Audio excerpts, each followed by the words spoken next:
right. Now recording. So, hello, Jake. How are you doing today? I'm doing really well, Caleb. Thank you. How are you? Awesome. Thank you for having me. I'm so excited for whatever this is going to look like. I'm excited too. I'm also doing well, and I know that we have a mutual, and that is Aaron, and everyone he suggested to me so far has agreed to do an interview. So, very appreciative to Aaron. And I guess that would be a good jumping off point is how do you know Aaron? Yeah, so I know Aaron actually through another mutual. I think a previous Aaron guest of yours was Michael DeClerc. Um, Yes. yes, okay. So I met Aaron through Michael, and they through the Verse community with Mhm. Adam Walker and all of that. And I know Michael through Circling, which is well, we might get into that, but that's what I spend a lot of my time doing. So basically, broadly speaking, online community spaces focused on some kind of cultivation. Cultivation? Okay. What would you, if it's like cultivation, what would you say is the cultivation you're trying to target? Yeah. Well, it's funny. I can use those two communities as pretty good symbols for the two halves of that for me. Mm-hmm. Circling is relational, like deeper connections, deeper listening to myself and to others, the practice of actually two humans coming to know each other deeply. And then on the other side, with the verse community, there's a connection with literature and poetry, but really of language and of story, of the ways that the words we use, the stories we live in, shape our reality, and how there seems to be some amount of agency we have in picking those stories and picking that language that does good stuff for us when we cultivate and train. I agree. I wish I could remember what the video was, but there's a video of I think it was a Spanish author. It was like a black and white video. And the author always wrote in English, and he was doing an interview with an American reporter, and the reporter asked him, and they were like, why do you write all of your books in English if you're Spanish and you can use the Spanish language? And he said he likes doing it in English because in English they're like additional layers in words and meanings that can be changed just by using a synonym of sorts. And so you have I can't remember. I think it was Carl Benjamin who tried to explaining why he liked the English language, especially the older English language.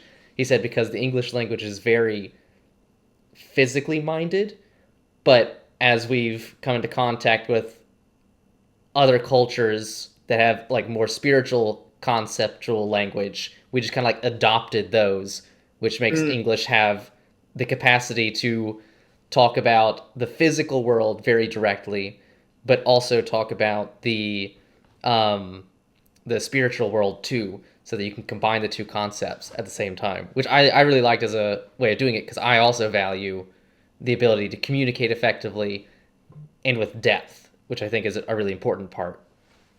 mm. Yeah, no, absolutely. And I always like about every other year or so, I'll decide that I want to be a philologist and get really deep into language, and I'll like read one book on etymology or something and get my brain blown open, and then need to put it down for a year because I because it gets swept away. But yeah, it's Uh, definitely a fascinating area for me. would you?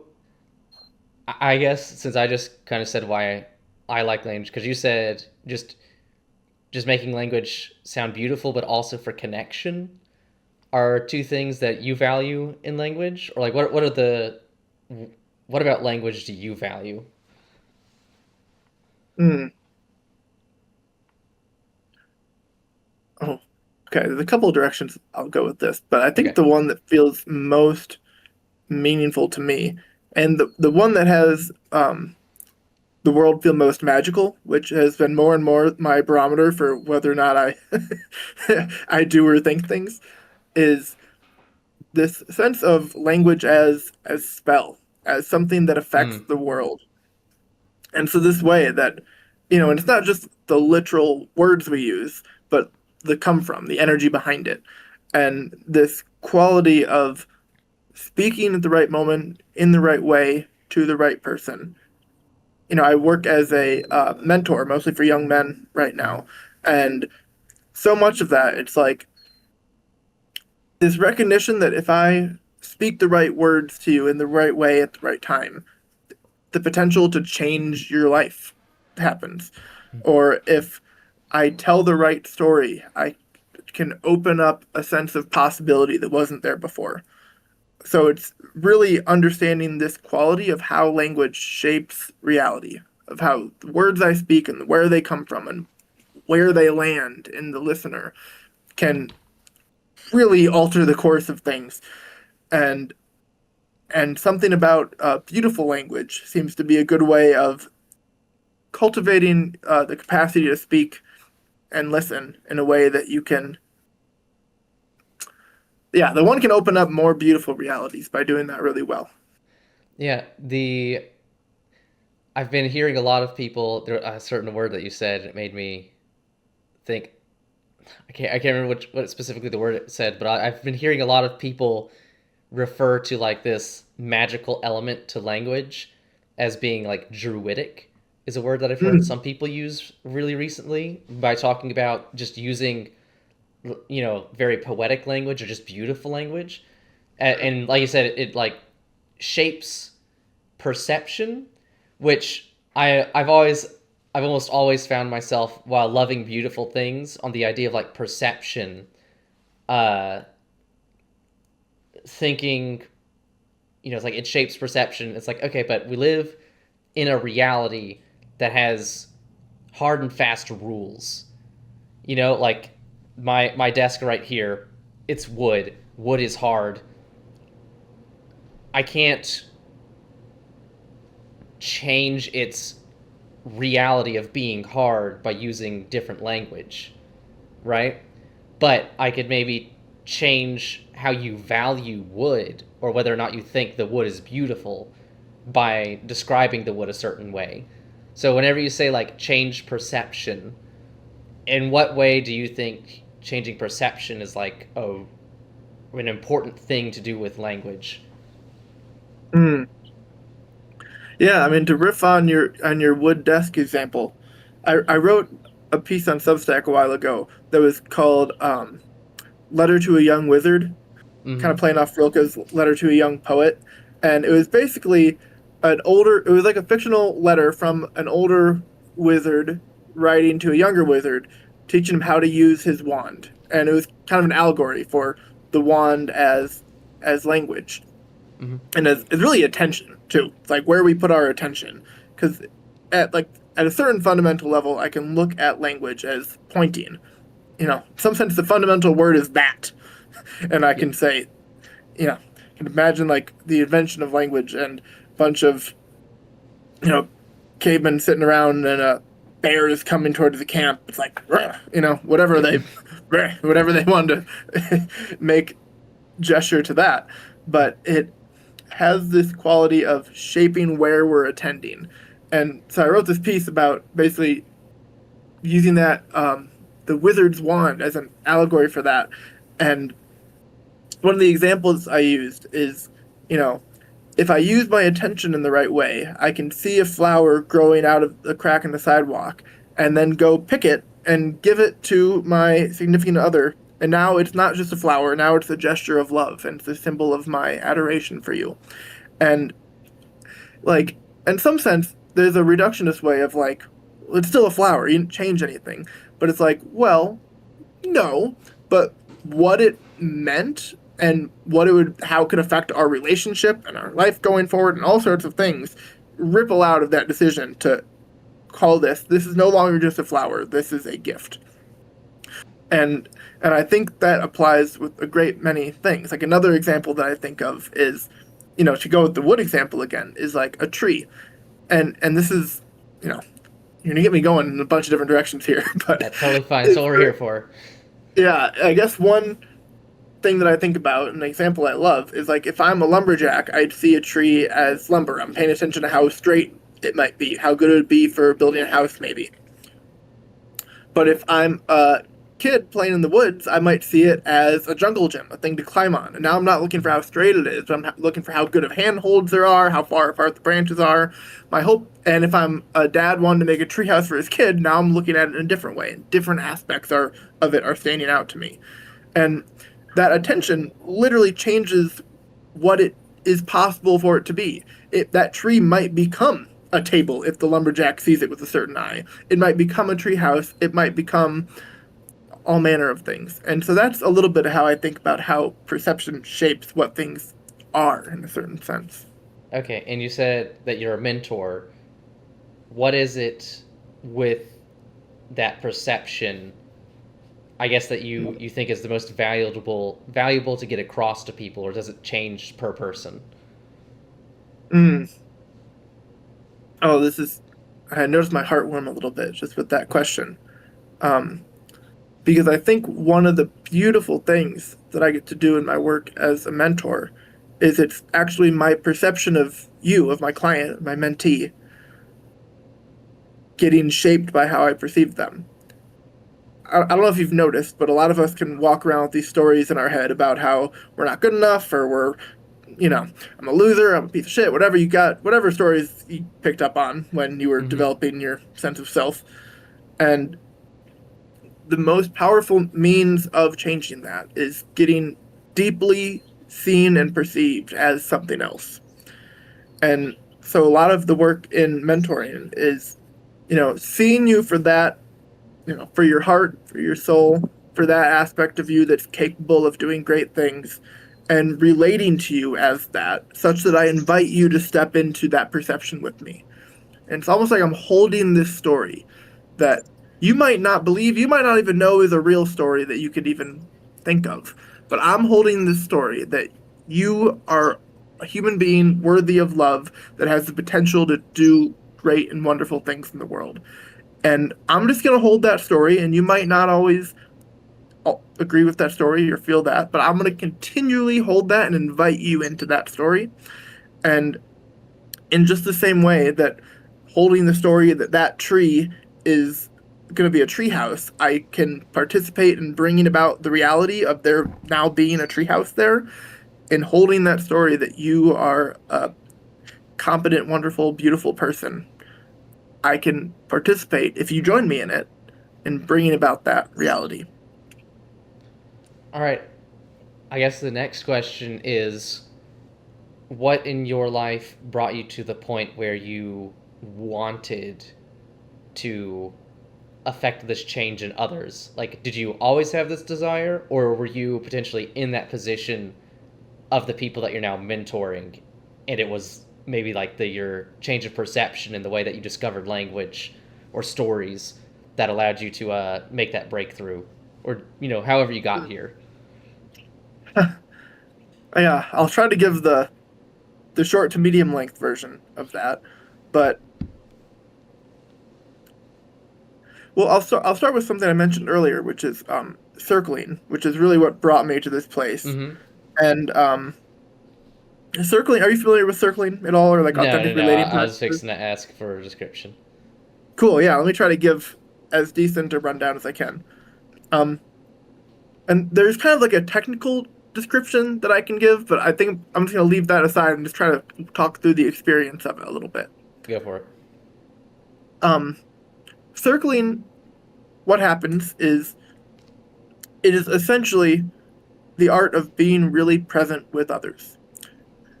As we see people getting more into spirituality, things like meditation are more and more popular, but often it's a thing that's framed as I do this alone in my room. Or maybe I go to a meditation retreat and we're meditating next to each other, but we're still kind of in our own thing. Circling, one way of understanding it, is what happens if we bring that kind of presence of being really with what's right here, right now, in relationship. And so it's taking the topic of the conversation to, whether it's science or theology or sports or TV or whatever we talk about, and bring it to like, what is right here between us right now? What's going on in me and my experience, in my body and my emotions, my mind, what's going on in you, and bringing that into speech. And um, yeah, there's another, winding road that brought me to that, but I'll start there for now. Um, and and so I started doing this, and I've trained in it for years now, and I've been coaching others and learning how to um, practice and facilitate circling. And the thing that is consistently powerful about it is it's explicitly not therapy because it's not about trying to fix or help. It's not about trying to solve any problems. It's really just about being present. But it does have this quality of being very therapeutic, of enabling potential for change and new perspectives and new ways of being. And I, through doing that, experienced that a lot myself and experienced that a lot in others. And just that human moment of of both being deeply seen, but also seeing someone else deeply, and also like seeing that they see you, and seeing that someone sees you seeing them. Mm-hmm. That kind of place. It's, I mean, among other things, to me, it's become like one of the deepest touchstones of what's real. Like when we say we have like the language around this, like let's have a real talk, let's get real, and it's like, why do we say that? And one of the things that I've really come to, both like spiritually, personally, but also philosophically, is that touchstone of two beings really touching each other in their awareness is like what our sense of realness is predicated on. Like that is the ground of where we come to recognize anything is real. And so after having that experience a number of times and kind of coming to that conclusion, it was almost a no-brainer. It was like, okay, well, I guess I want to do as much of that as I can. That's fair. It's like you finally feel the thing that you've always wanted to feel, and you're like, oh well, if I wanted to feel this, maybe other people do, and then you ask other people if that's what they want, and then you lead them through it, and they realize this is what I want, and they just didn't realize it, and so then you open another person up in the same way that you've opened up, and now you have that connective tissue where it's like both of us now know more about each other, more about ourselves, and we're now closer to being at peace, I guess would be a good way of putting it. That's a definitely a piece of it. At peace, or because it's not always peaceful. Sometimes getting seen is like the most painful thing that can happen, especially when it's like you see the stuff that I don't necessarily want you to see. Or I run into the blocks that I've held to stop myself from getting seen or stop myself from getting loved. That doesn't always feel super great, but it definitely, I think it makes the potential for peace more. And but there's also this a word that I've been really loving lately. There's a couple words I've been loving lately, but one is like aliveness. It's not necessarily that I feel more at peace, but I feel more alive and more real and also more resonant with the world and more porous to the world.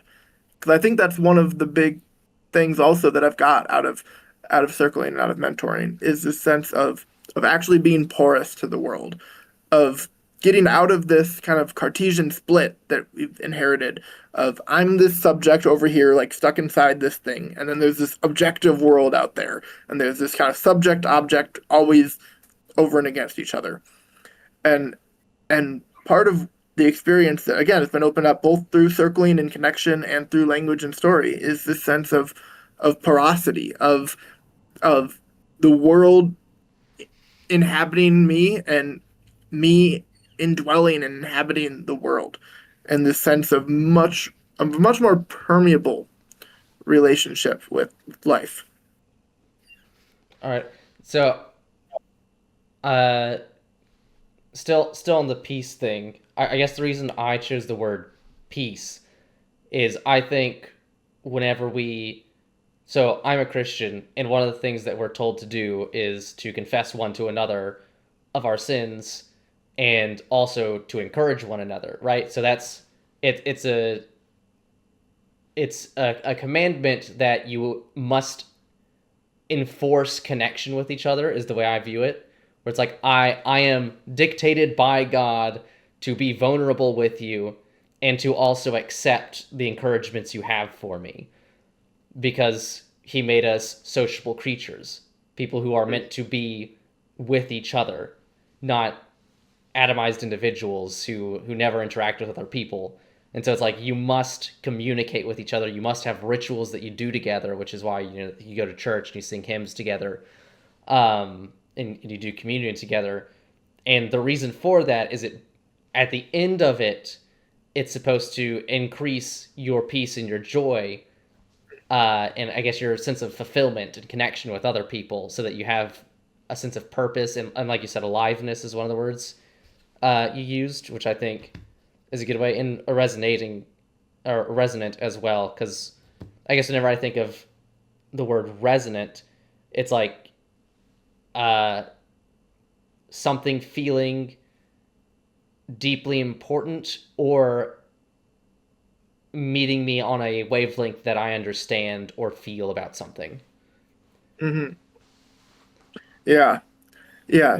No, I think both of those, and like this other thing, like really like the sense of resonance, like this thing where you hit a tuning fork over here, and a tuning Mm-hmm. fork of the same note on the other side of the room will vibrate, and Yeah, that sense of it, I think, has been really powerful to me. Again, in this sense of connection with the world, it's like, and connection with others.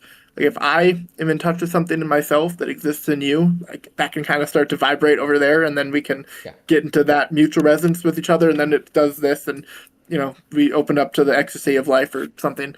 But at least it feels good. Would you say, in a sense, resonance in the way that you just described it? One of the first things that came into my mind is I was like, oh, like having a fandom for something, like how they Mm, have, like you have Tolkien fans, you have anime nerds, and they'll have like the one show that they like a lot, or you have people who love superheroes, and so whenever you enter into a place where like a Comic Con, whenever you go into a Comic Con, uh, in a sense, that is a place where there is a tuning fork mm. of purpose that you're all coming to and together in. So whenever you walk in, you're walking into a place that is already designed to be resonant with everyone who's going in. Yeah, no, beautifully put. And yeah, and that's a thing again with this like story idea that I think about a lot, and this through line of like story and identity and resonance and these kinds of things. It's like, yeah, one of these people might, I picture like a high schooler that's really into, yeah, comic books or something, and maybe they have one or two friends they can talk about that with, and they feel really kind of isolated and they have a little bit of connection, but then they go here and it's like, oh, these are my people, this is my world, Yeah, and the potential that opens up in that to have that porousness and that connection with others.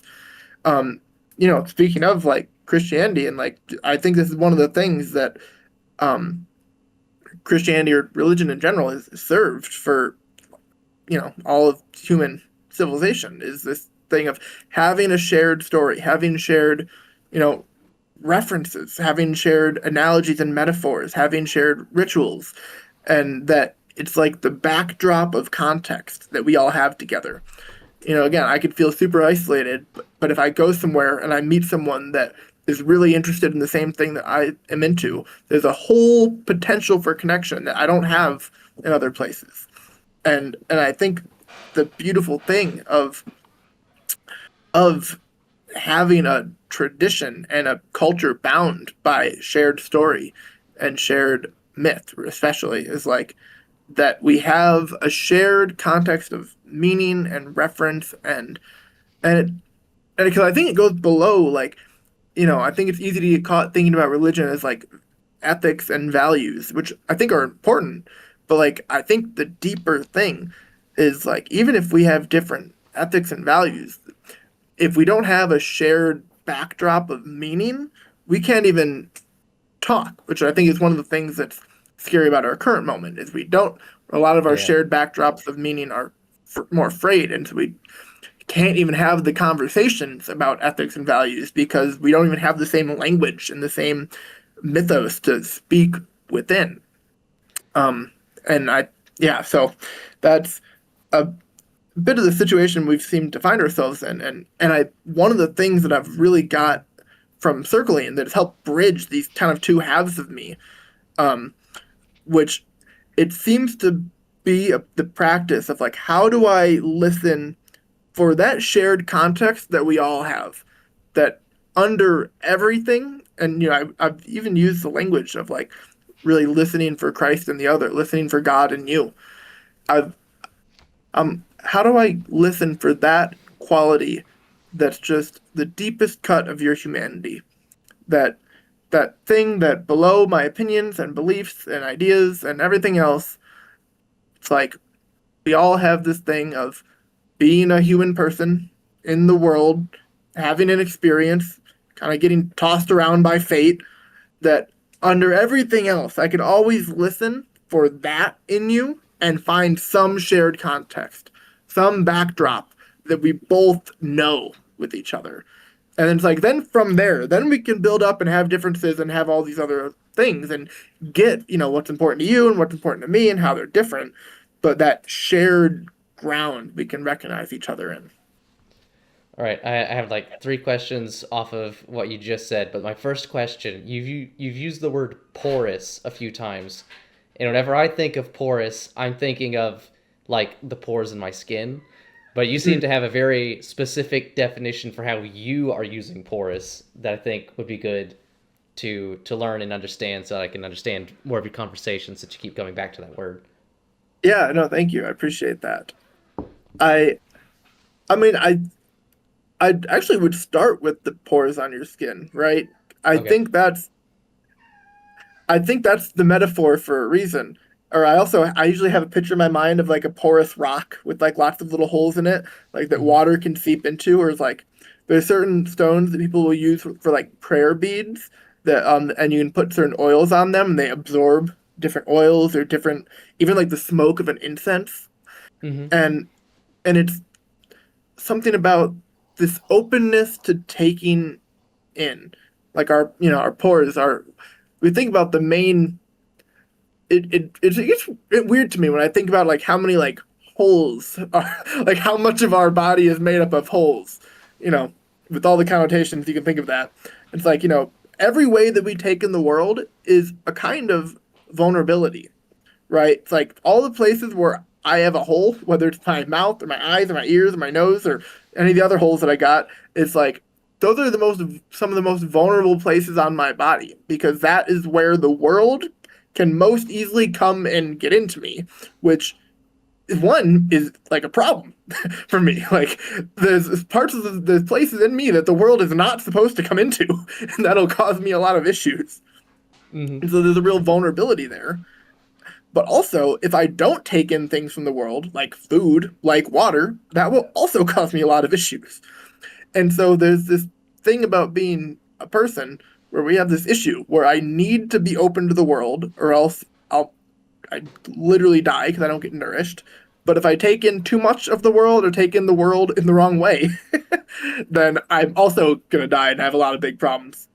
And so I think I use porous like in that sense, but most of the way I use it right now is more in the relational sense, is because of this problem of, well, if I take in too much world, I'm gonna get fucked up and that's gonna cause me an issue. We developed defenses. We developed ways to close ourselves off from the world because, and again, this is like both physically, like in like all sorts of trauma are like this. If you get shot, if you get stabbed, if you get like raped, these are things where the world came into you in a way that it was not supposed to, and you are not gonna feel the same relationship with the world after that happened. And we tense physically in our body, we tense and we close ourselves off because I've learned implicitly or not that the world is a dangerous place that is always threatening to enter me in a way that hurts me. And so we close ourselves off from the world, from new experiences, from others. And there's this process of becoming porous again, but in a wise way. Because, one piece of this conversation is like the whole conversations around psychedelics, which is one way of talking about those, is it Hmm. opens me up. It's like I'm open to the world now, which again can have very beautiful states, and also you're letting in everything, and that can go either way. You know, the angels and demons are welcome, and because you're just opening up, and so a lot of how I use the word porous, especially in this relational context, it's like finding the places where I've closed off from the world because I've some way or another learned in some version that it wasn't safe to open up to the world, and finding where I can open those places up again. And again, I'm speaking mostly relationally, emotionally, but I think this also matters like spiritually, like in terms of, and I think we're there as a culture in a lot of ways. It's like, Hmm. you know, there, in some sense, we could say we were so afraid of demons in the culture that we just closed ourselves off to spiritual reality entirely. So, okay, well, we're safe from demons now. It's like, yeah, but you're also like kind of cut off from angels and eventually God too.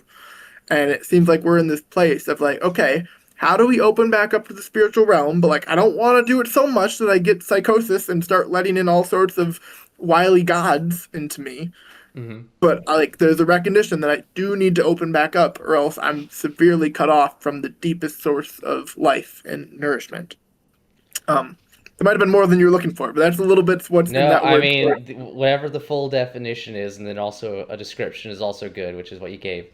Uh, I would you say that the idea that you're putting forth for, I guess, like the healthy idea of porousness or the proper definition of porousness is like the place you're most vulnerable is the place of most importance, and you can't ever allow it to be shut off, but you must guard it appropriately. Yeah, no, that's a beautiful way to put it. All right, awesome. And I remember one of the other questions I had, because this is going back to resonance. How would you say family features in resonance? Because you could think of, I mean, they say family is the the bedrock of civilization, right? So it's like, okay, whatever the bedrock of civilization is, you want your civilization to resonate with each other. That's how you have peace amongst people. So how would family fit in resonance? Mm, yeah, that's a great question. Um, so I tend to think very fractally.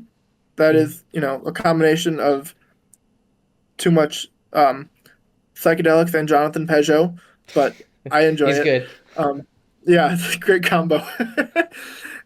And so when I think of like resonance with the family, I really start to picture this idea of like resonance at every level. It's like, okay, resonance within me. Like, I don't know if you're familiar with like some of the work in psychology around like internal family systems and like this idea of framing each person. It's like we all have different parts within us. We all know that because we can be in inner conflict. And it's like, okay, so it's first like resonance within myself.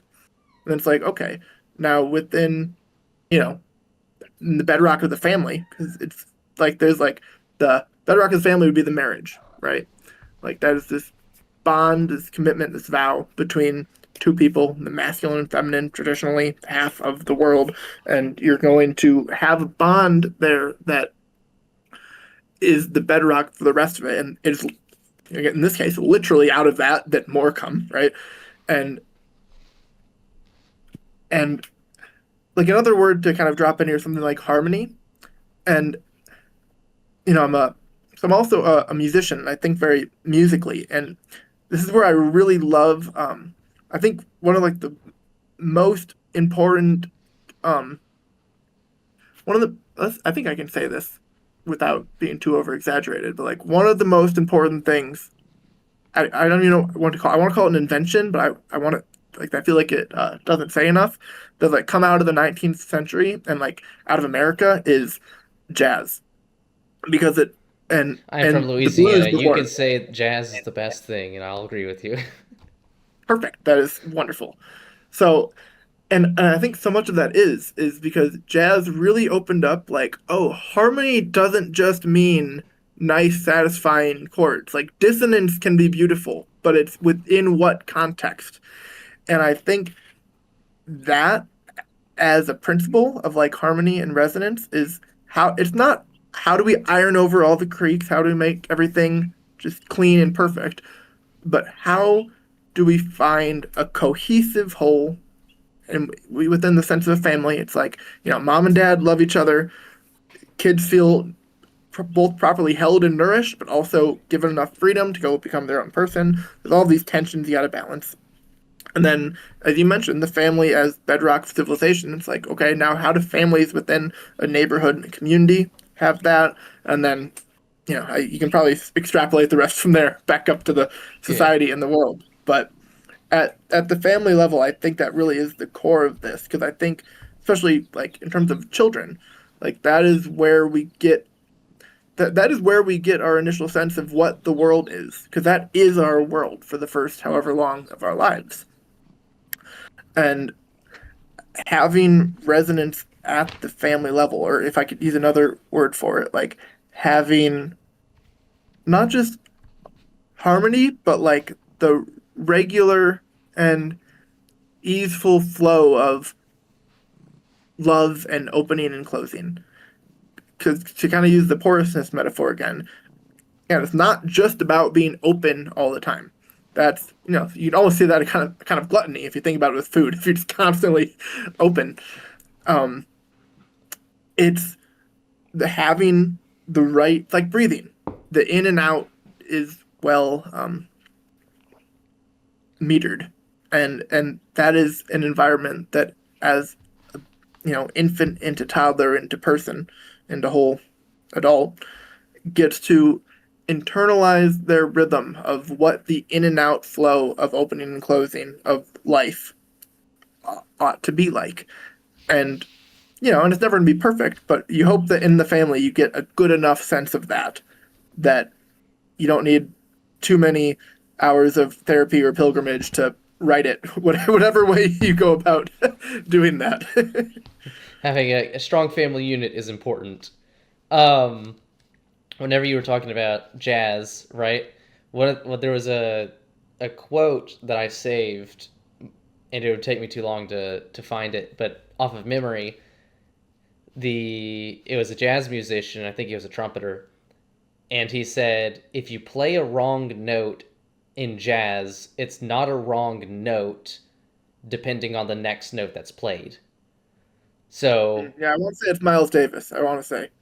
okay, it might be that sounds pretty familiar, but in this idea, say with resonance or trying to make connections with other people, say like in a family, the family is obviously going to argue on certain points.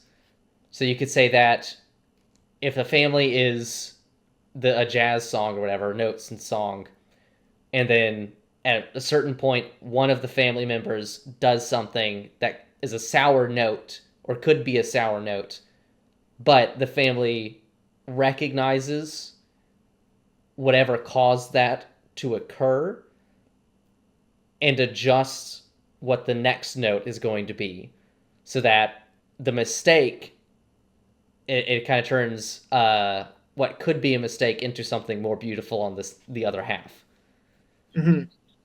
Yeah, and you mentioned Tolkien earlier, who has the greatest illustration of this in the Silmarillion, where um, my Tolkien lore is a little rough, but the main gist of it is like Melkor, who's essentially Tolkien's Satan. Mm-hmm. The world is created in music, and Melkor, in pride, tries to sing louder and over everyone else, and makes this clamoring, ugly thing that's just for him and all self-obsessed, and sings over all the other parts. And you know, summarizing, spoiler alert, Iluvatar redeems that with humans, actually, and weaves that into the narrative of being into a more beautiful song than could have been done had Melkor not done that.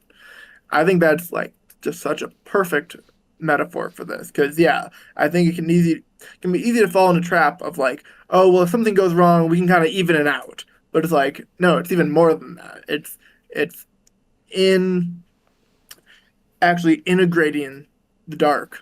If I could use that kind of language for it, we open up the potential for more beauty than it was available without it. Yeah, I think A way that I think to the point that Tolkien is trying to reference, and the way I've been trying to phrase it to people that I've talked to more recently, whenever I talk about Christianity, because people always ask the question of like, why did God let let everything get into such a terrible state, and like what comes after? And you try and tell them about the Garden of Eden, and you're like, originally heaven and earth existed on the same plane. You had the spiritual and the physical not as separate things, but as a singular plane. And then everything collapses, but he promises to restore. But it's a promise past the point of restoration, to where it's like we're going back to the place of the Garden of Eden, but whenever we get back there, it's going to be changed, and the change is actually better than the way it started in perfection. So it's like we had perfection in the beginning, and when we return to perfection, the perfection will be a greater perfection than we originally had. Hmm. Yeah, I funny, I haven't put it this way before, but I guess maybe it's because I'm in a musical mood now. It's like, in some sense, if I hold it like this, like everything is good as it is. Like just sitting in silence is good. But then I start playing a song, or I start listening to a song, and there's all this other stuff that happens, and it goes up and down. Maybe I like it, maybe it gets tense, and all this stuff happens, and then it ends, and there's another silence. And the hope is after the song, the silence that I'm sitting in is a more full silence than the Mm. silence that I started in. Okay, I like that. That's a kind of like the noise makes more appreciation for the silence, but if you can change the noise out for a beautiful sound, then the appreciation of the silence can also be appreciated more as along with the sound. Yeah, it was funny. I mean, I haven't thought about this before, but as I talked about it, it's like a really kind of beautiful image here. Like, one of the big, like, a big like, atheist talking to point is like, nope, like what happens after death is just like before I was born. Like I don't remember anything that happened. There was just a nothingness, and then I'm alive for a little bit, and then there's a nothingness again. And it's like I can almost get down with that if you give me just the caveat of the second nothingness is informed by a song that was played in the interim that it's a different silence then. Different Like I can silence. almost get down with that point if you allow me that one point because I think God and a lot of other stuff fit into whatever allows for that renewed sense of silence. New sense of silence. I think I need to think on that point more before I'd have anything proper to say on it. But a Yeah, point that that was a we fresh thought. Yeah, it I'm was a not fresh sure stuff. about I how know, I I would know. read I it, was but like, the idea, because I guess in my idea, right, it's like, well, I believe that there's going to be a new heaven and a new earth where there's going to be lots of singing and beauty. So it's like, that's not really silence, but I guess that's not what I think of in a physical sense as silence. So what if the silence that you're talking about isn't necessarily a physical sense of silence? It's more of the peace or calmness Mhm. that comes, the feeling that you get from silence, but in a place of joyful music and conversation or something. So I don't know. Like I said, it's too big of thought for the moment. It's one of those ones where you have to sit with it for a little bit before you can actually get words in the way that you want. But Yeah, hopefully someone listens to this, writes a poem about it later, and they'll tell us what it means. yeah, someone will write a poem about it. But going back to another thing you said, that you wrote Letter to a Young Wizard.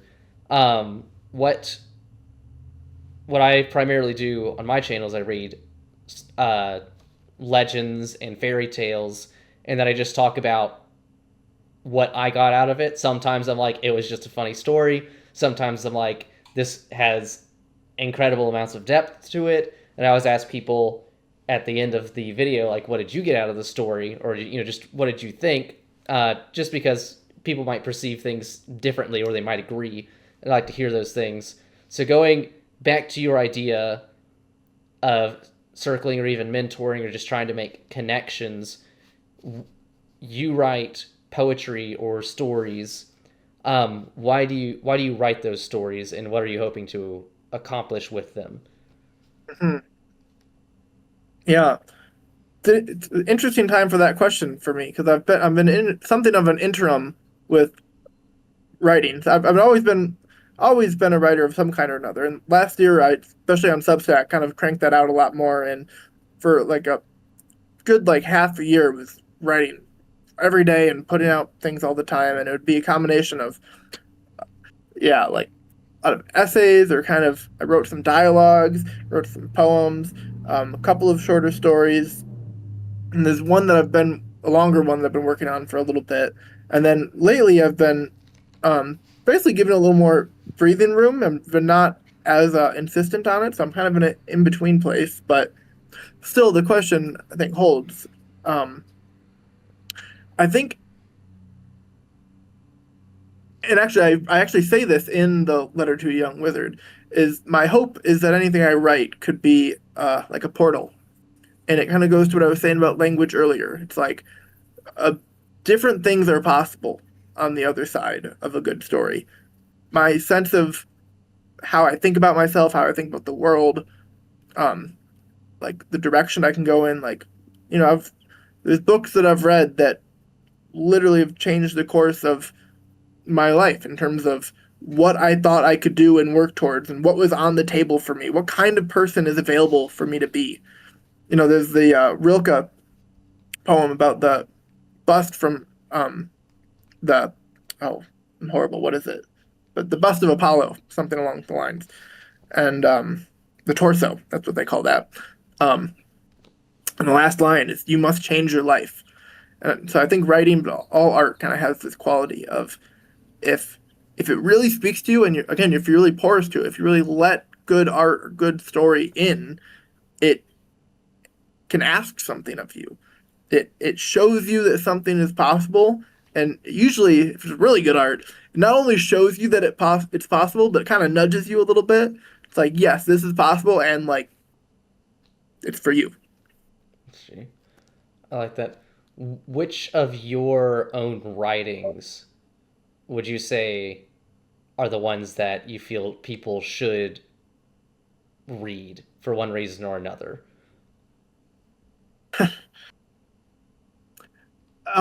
Probably there's one piece that I'm probably most proud of right now, and and I'll plug a friend of mine that really helped with this. Is his name is Cody, and he's Wild Faith on Substack, and anyone interested in like Christianity, but especially like Celtic Christianity, and also Mm-hmm. just um, people exploring the edges of what good, beautiful theology can look like. I definitely recommend reading him, Wild Faith. And he told me that this piece of mine was felt like my best because it brought a lot of different threads I was writing together. And it was a piece called oh, why am I not remembering? Um, oh, I'll start talking about it. Maybe it'll come back to me. But I was writing about. I'd read a short story by Wendell Berry called "That Distant Land," and there is this sense of this idea of that distant land, of that place over there beyond the horizon that can't get to yet, but is kind of beckoning us forward. And it kind of felt related to death, and it also felt related to the space the space between us that the space between us that doesn't primarily exist in physical space, but is in some sense the realer space. All those we've gone down the road with. That's what it is called. So it's on my Substack. It's called "All Those We've Gone Down the Road With," and that's a quote from Wendell Berry. And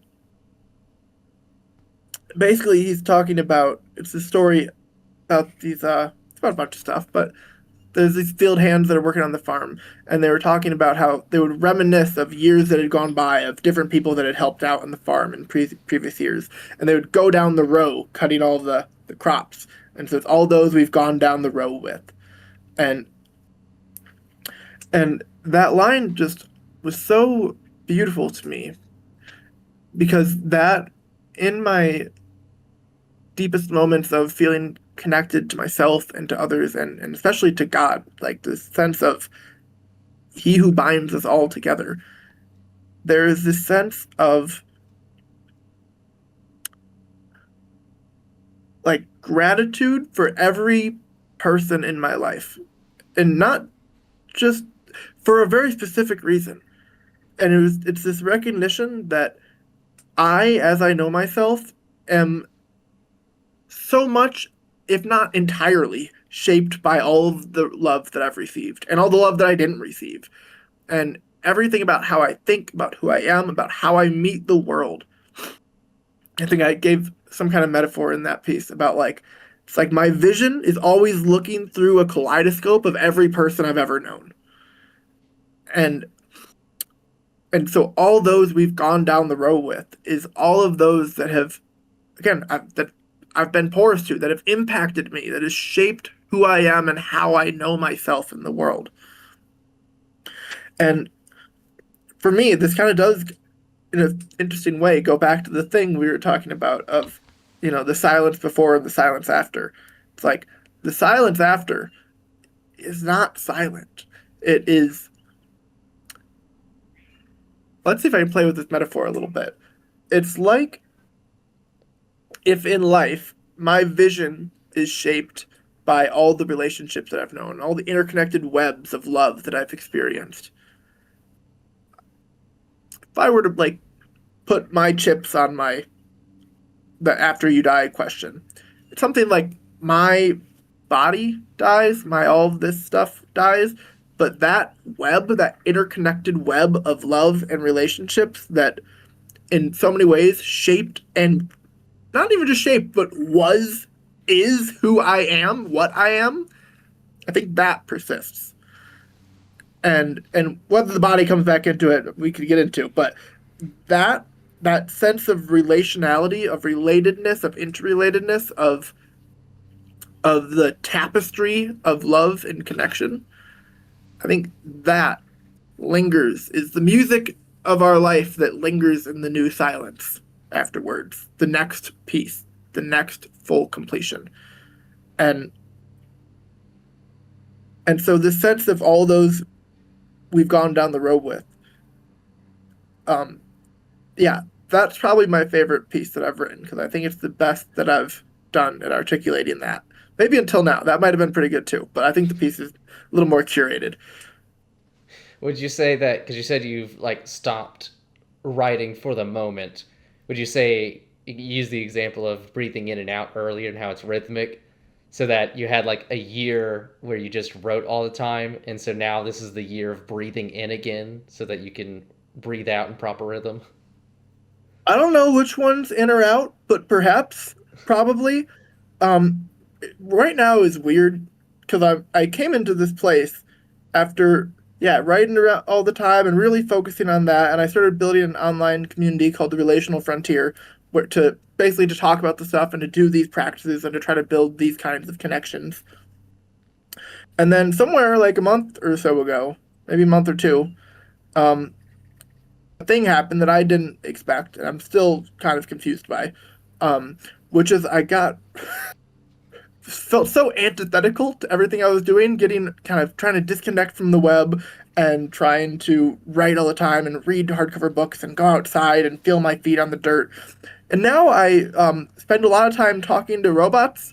I The got AI re- chatbots.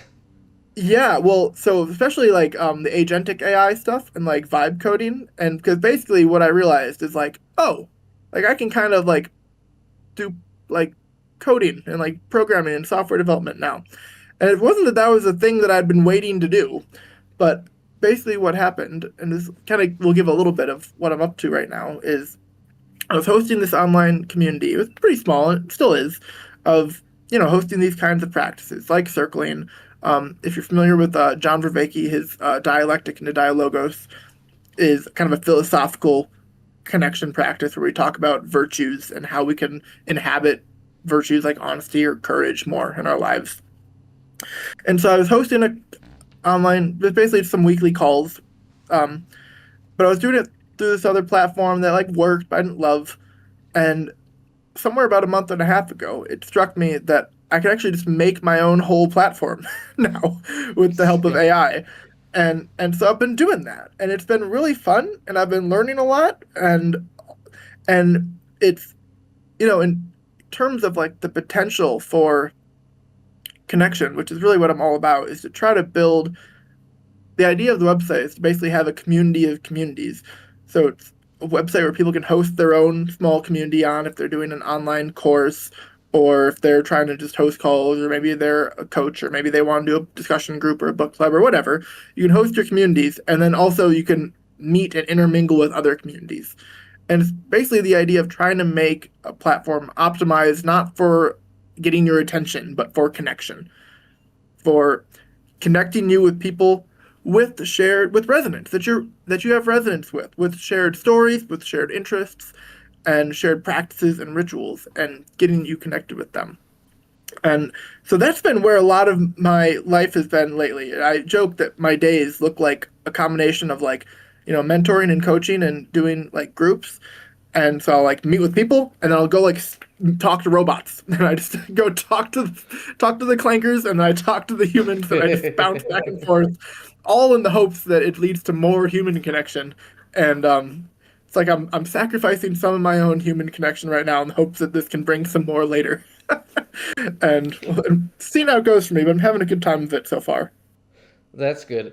I actually want to get more into the relational frontier and the practices that you do, but I think the question before that to lead into maybe where y'all start with relational frontier is you're talking about connecting with people. What are the questions or activities that in your mentoring or just your practicing of relational frontier do you find as the easiest ways or the best ways to get somebody to open up and become comfortable and to get into that state of circling or resonance with you? If you're open, instead of trying to explain it, would you be open to trying something with me right now? Sure. Okay. So this is a kind of warm up game that I'll do on the calls that I host, and it's just a lot of these games kind of look like a series of prompts, and the idea is to use our language, use our listening in a way slightly different than we maybe normally would. And so the invitation is just kind of take a moment, like kind of get settled into your seat, feel yourself get present, and and we'll just do this for a minute or two. We'd probably do it a little bit longer on the event, but just to give the example, is to share what we're noticing in this moment. And so I'll explain it for a moment and then we'll do it for just a minute or two. And so it'll start with each of us just kind of taking a moment in silence just to take each other in. Just notice your face, vibe, what's going on, and practice this way of listening that I call like one ear in, one ear out listening. So I'm listening to you and looking at you and taking you in, but I'm also noticing what's coming up in me while I do that. Maybe I feel relaxed being with you, or maybe I feel anxious, or maybe I feel curious, or maybe I feel a little confused, whatever it might be. But just noticing, like, what's my experience of being with you? And then the prompt is very simple. It is being with you, I notice. And then you'll reply, and hearing that, I notice. And then I'll say, and hearing that, I notice. And then you say, and hearing that, I notice. And we just go back and do that for a little bit. All right. And so we'll just do it for a second, but if you're open. So let's take a moment, kind of taking each other in, and whoever feels drawn or called to talk first will go. And then we'll go back and forth a couple times, and I'll stop us after a minute.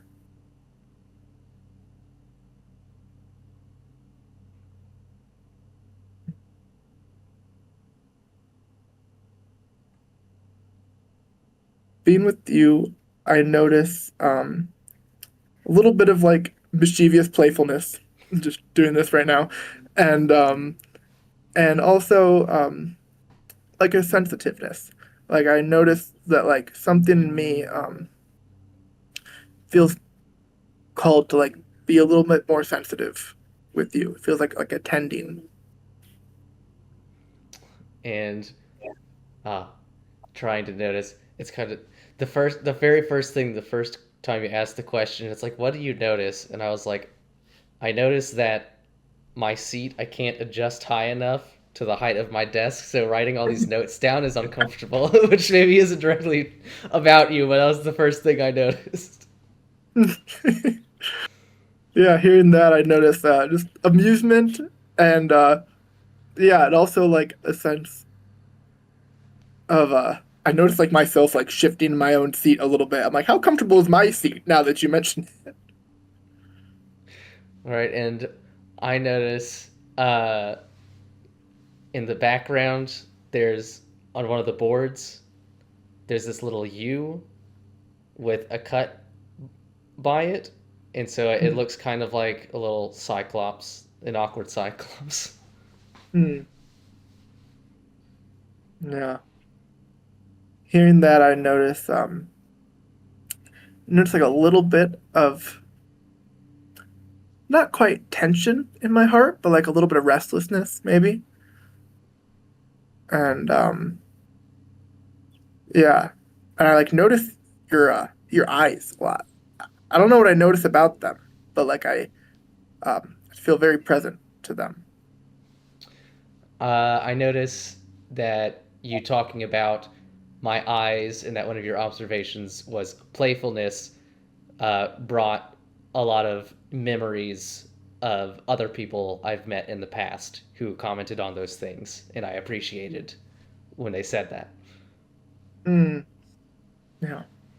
Oh, and hearing that, I feel myself like kind of soften a little bit, and yeah, find myself like imagining or making up stories of what some of these memories could be, and yeah, just like a little bit of like tenderness and like warmness towards you.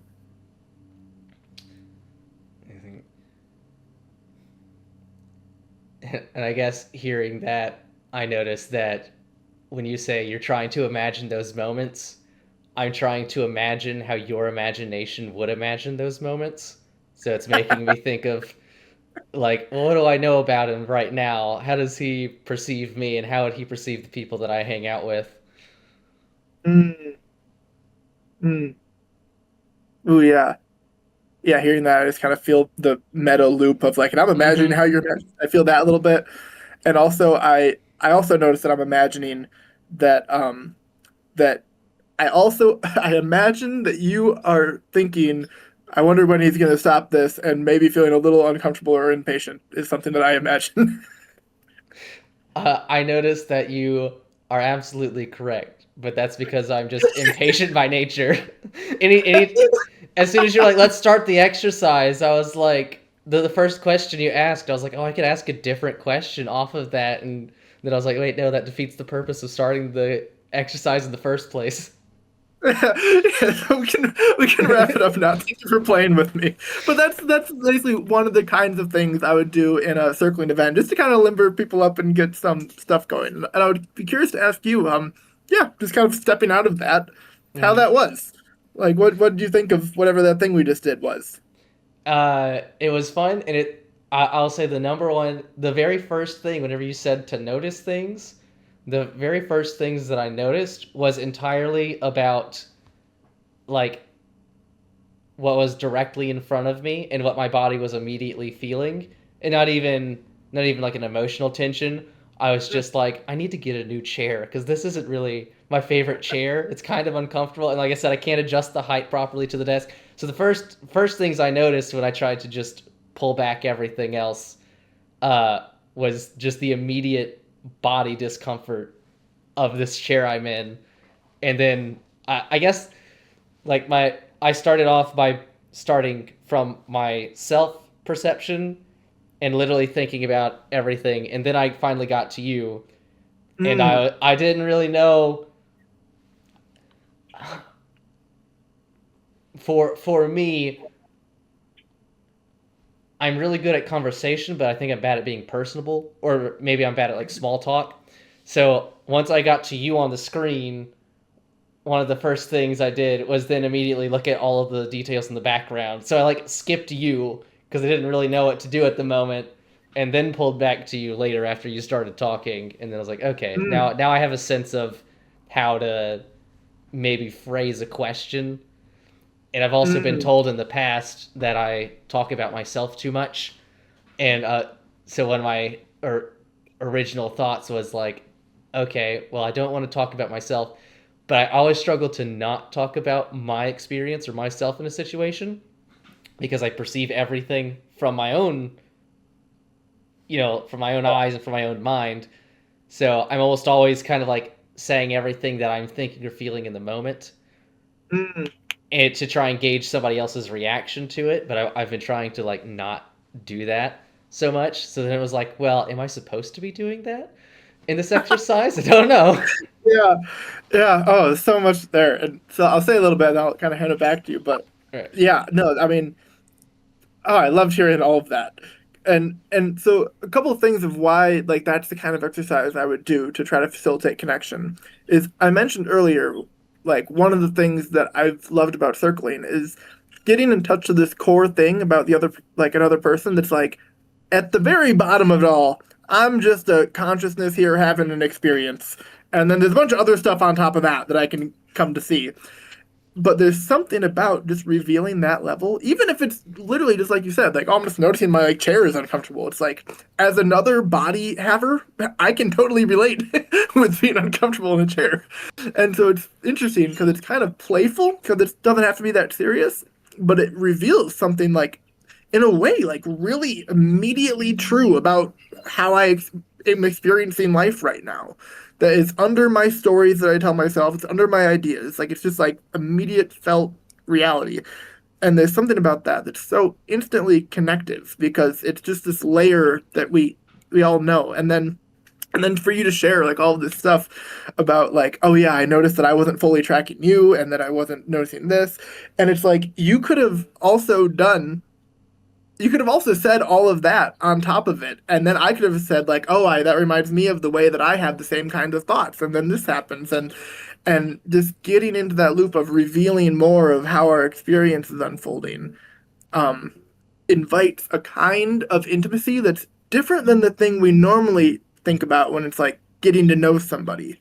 Because we normally think of like, oh, I'll tell you my story. I'll tell you what I do for work and where I've been and what I've done.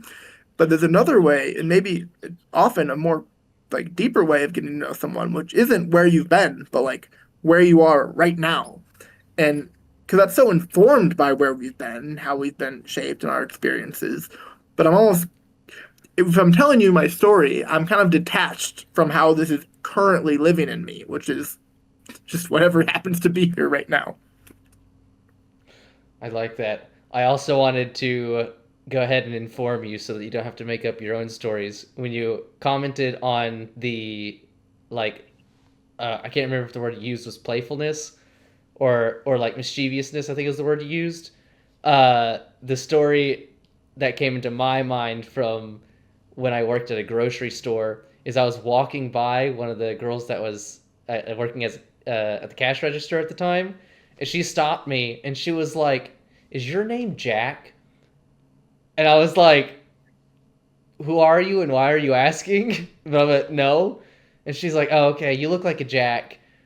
And then the girl at the register beside her immediately started laughing because she was like, "He does look like a Jack," and I was like, "Why do I look like a Jack?" And she said, "Well, you're always smiling, so it makes you look nice, like approachable."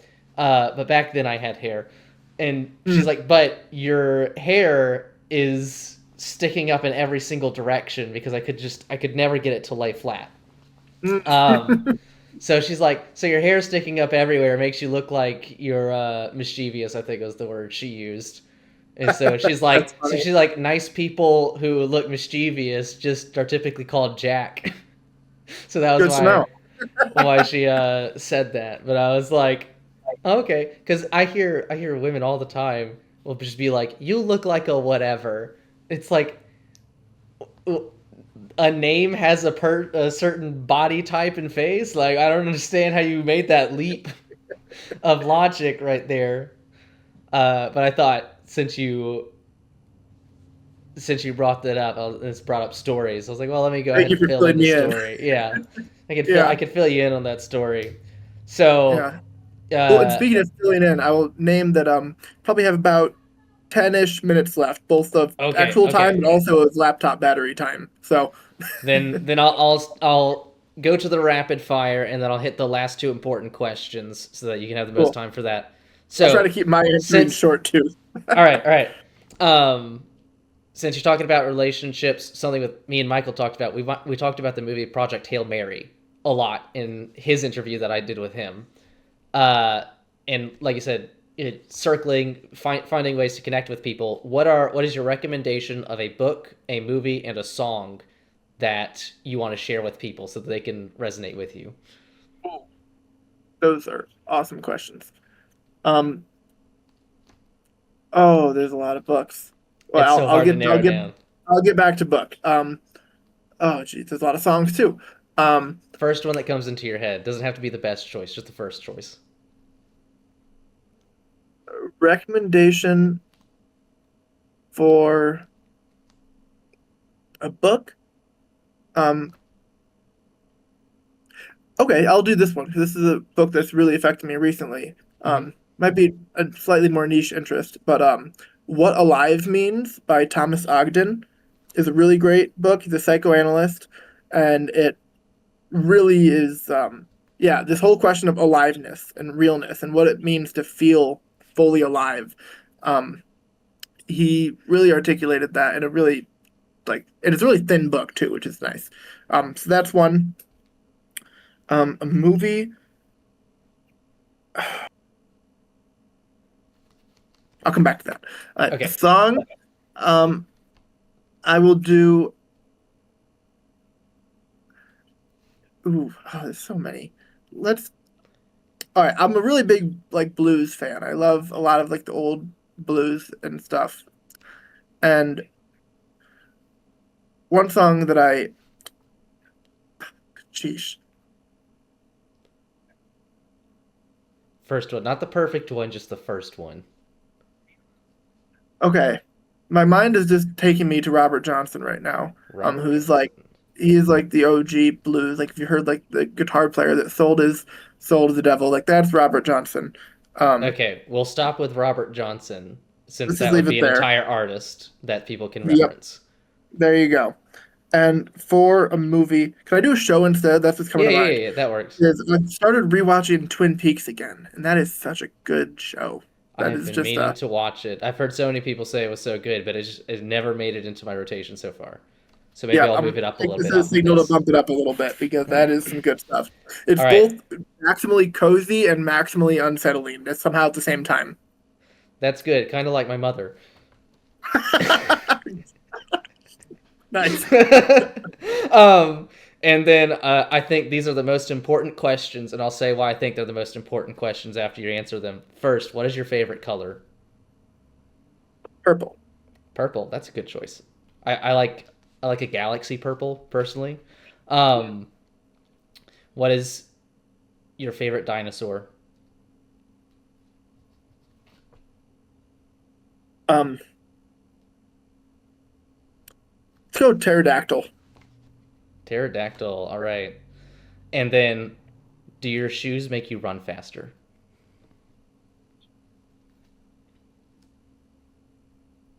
Yes. Yes. Okay. Good. I think those are the most important questions because those are the questions that children ask you. Brilliant.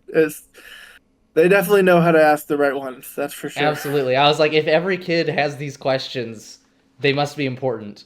And then the last bit, the practices that you do with Relational Frontier. What are the practices that you would suggest to everyone? Yeah, so two that you can join right now on both on the Relational Frontier on the website and also on my school page that I host weekly calls, circling and Hmm. dialectic into dialogos. Those are both kind of group connection practices. And also in terms of a solo practice, I've really got a lot of value out of dialogical journaling. So journaling in dialogues with the different parts of myself has Okay. been for my self inner resonance has been a really powerful practice. Can you describe what dialogical journaling is? Because I've never heard it before. Yeah, so it's basically I will. It started off kind of dialoguing with like a guardian angel, essentially. Hmm. People might have different language for this, whether it's like a higher self, or you could do it with the saint also, or I mean, you could do it with God. That just feels a little stressful, but yeah, or even a little more figurative, like even like a fictional like wise figure, like a Yoda or a Gandalf. Uh-huh. Um, and basically dialoguing with this wise perspective. And so, kind of writing back and forth, like I'd write J, one line for Jake, and write what I say, and then just letting the words of this, trying to inhabit and let the perspective of this wise other kind of speak, speak through my writing, and go back and forth, writing between me and this wiser part. And then, and I've explored this in other ways. One of my other inner dialogical partners is like my anima, or like the inner feminine. A lot of value writing there. Um, and, or just, yeah, or like, especially if, even if you are trying to make a decision and you have two parts of you that kind of feel different ways, having them talk back and forth with each other in a dialogue that you like write out in your journal. Um, yeah, like practicing the inner relational. Okay. It's got once you started describing it, I was like, oh, these are things that I've done, but I've never journaled them, right? Like everyone, Sure. well, maybe not everyone, but a lot of people I imagine do things like I do, where you'll like input yourself in a scene in a movie or a story, and you'll be like, "What would I do here? And what would people's reaction be like that?" Or whenever you're, let's just go with like Gandalf. Whenever Gandalf and Frodo are talking, and Frodo's like, what's the scene in the cave where they're just waiting, and Frodo starts talking to Gandalf? It's kind of like, well, where would my headspace be in that moment where I'm in this giant cave that's supposed to be full of life and it's dead and empty, and I'm just sitting here with this guy that I trust? Like, what would be the question that I'd ask Gandalf in that situation? So maybe it's less about the self, but people inserting themselves into stories. That's what like OCs are, like original characters, or like a lot of fan fictions are.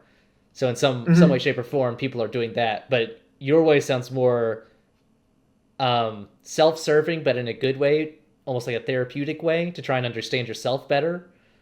Yeah, and I think really bringing in like the somatic and the embodied to it too. Like for me, one of the powerful things of this has been like with, especially with like the inner feminine, like there's a certain somatic quality of being in touch with the feminine that's like, can I feel that as I was gonna say as I'm writing her, but it's more like as she's writing me. Yeah, Can I inhabit that state? And so it's not just like getting out of, because I think there's value to it. It's just a purely mental exercise, but there's something about getting it out of like what do I think she would say versus like what does the feeling want to say, and letting it have that kind of, I don't even want to say free associative. It's like almost letting this intelligent pattern of my body express itself. okay, I like that way of putting it. Is there anything that you think hasn't been covered that you should say before you go? Um, be grateful for the people in your life. To anyone watching this, take a moment. I really invite taking a moment to reflect on the way that you've been shaped by the people that love you, especially, but also the ways that you haven't been loved, and just seeing if you notice that.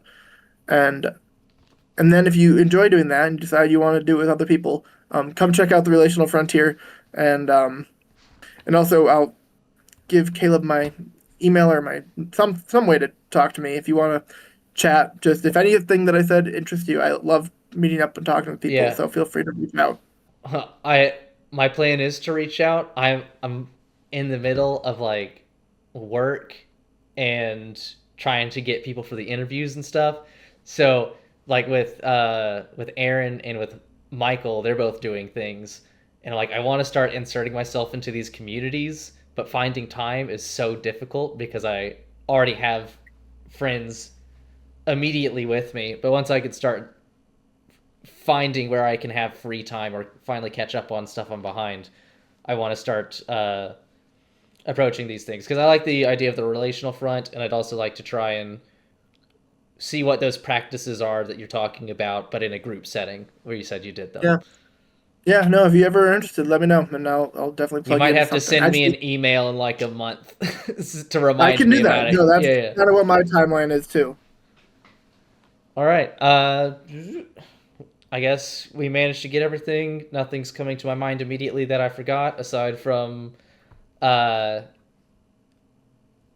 if there's any. Oh, yes. Are there any people that you would suggest, and how can I get in contact with them that you think I'd do a good interview with? Ooh, that's a good question. Um, If you want time to think about it to give a good response, uh, then I I'd say take your time, and because I also want you to reach out to them whenever you tell me about them, so that they could be like, oh, okay, this isn't just some random dude. This is a guy who's done I can things. do that. I have two that come to mind right now. One that I think would definitely be good, and one that probably also would be, but maybe not as much. But one definitely. And you might also know. I think it's another Aaron Mutual actually that Uh, maybe you're already in contact with. It's Oh my. Let me not mess his name up right now. Um, Josh Freeman. no, I don't have Josh Freeman yet, so Okay, that's new. I'll try to plug you in with him because I think Aaron connected me and him, and he's just a great person to talk to. Like, just brilliant and really thoughtful guy, and just yeah, I think he would fit right in here. Perfect. Anyone else that you could think of? Just because if you're recommending them to me, you're recommending them to anybody who watches this. Um, yeah, actually, I guess the other person I'd recommend just to yeah, someone that I've been talking to a lot lately that I'm thoroughly enjoying is Renee from her. She's on Instagram as the Play RX or the Play Cure. Um, and Renee Bryant, yeah, she's great, and she does all sorts of stuff about play and imagination and how to get our imagination and that kind of playful childlike of us inhabited and moving for, you know, adults that may have lost that or that want more of that in their life. She has a really great Instagram and is recently starting a community on the Relational Frontier, actually, trying to Okay. bring this work to people. So she's someone I'd recommend too. Awesome. Well, I'll need a way of contacting all of them. And just want to say thank you for doing the interview. I've been having a lot of fun with this stuff. I've been getting integrated into the more like poetry side of literature, which is something I haven't started with. Poetry and classical music are like the two avenues of art that I feel I haven't approached yet. And so everybody that's talked to me so far has been on the poetry side so far. So maybe I need to find some classical music people too, so I can start talking about that stuff next. So If I maybe find one, I'll send them to you. thank you. All right, yeah. Thank you so much for this. This was great. Thank you very much, Caleb. It's a pleasure.